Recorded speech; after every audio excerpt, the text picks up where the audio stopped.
Pansamantalang nasa evacuation center sa mga nasa 500 pamilya sa Malabon na nawalan ng tahanan dahil sa sunog kahapon. Yan ang ulat ni Gab Villegas.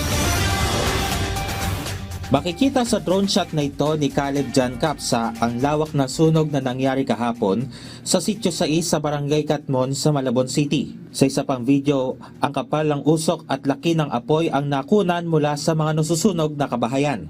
Nakunan pa na hinihila ng isang lalaki ang kable ng kuryente sa harap ng simbahan habang nangyayari ang sunog. Tinatayang aabot sa 1,500 mga kabahayan ang tinupok ng apoy kung saan nasunugan ang halos 500 pamilya o katumbas ng halos 2,000 individual. 4:49 ng hapon nagsimulang umakyat sa unang alarma ang sunog. Makalipas ang isang oras ay iniakyat na ng Bureau of Fire Protection sa Task Force Alpha ang sunog.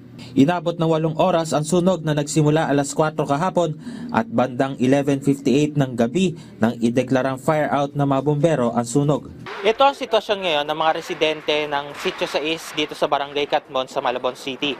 Kung makikita ninyo sa aking kanan, umuusok pa itong bahay na nasunog.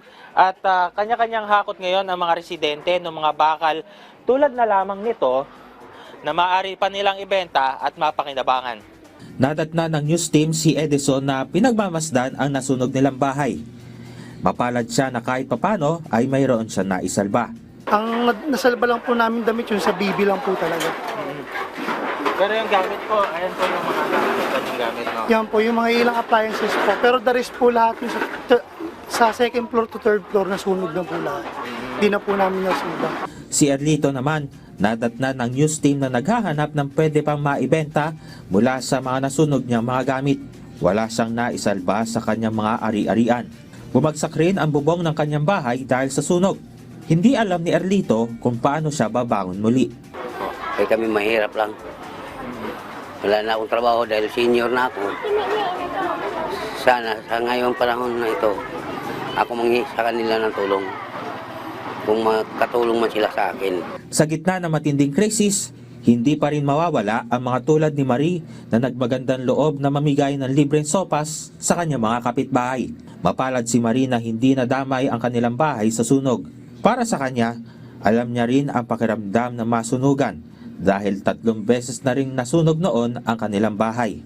Bilang ganti, sa binigay ng Panginoon sa amin na hindi kami dinami sa sunog, naisipan namin mag-asawa na magpakain ng sopa sa lahat ng mga nasunugan. Pangunahing pangangailangan ngayon ng mga residente ng Barangay Catmon ang tulong pinansyal at mga materyales para sa muling pagtatayo ng kanilang mga tahanan. Kasalukuyang nanunuluyan ang mga nasunugang residente sa 4 na evacuation centers ng lungsod. Ito ay ang Malabon Evacuation Center, Tonsuya Integrated School, Acacia Elementary School at Catmon Evacuation Center. Ang lokal na pamahalaan na mahagi ng hot meals at gamot sa mga nasunugan.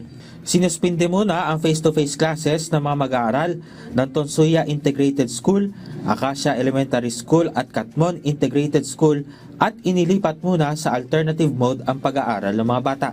Iniulat naman ng lokal na pamahalaan ng Malabon na walang nasawi sa nangyaring sunog at nabigyan ng paunang lunas ang mga nasugatan na nagtamo ng minor injuries. Patuloy rin ang Malabon LGU sa pagbibigay ng hot meals, tubig, medical assistance at pansamantalang matutuluyan sa mga evacuation sites. Gab Villegas para sa Pambansang TV sa Bagong Pilipinas.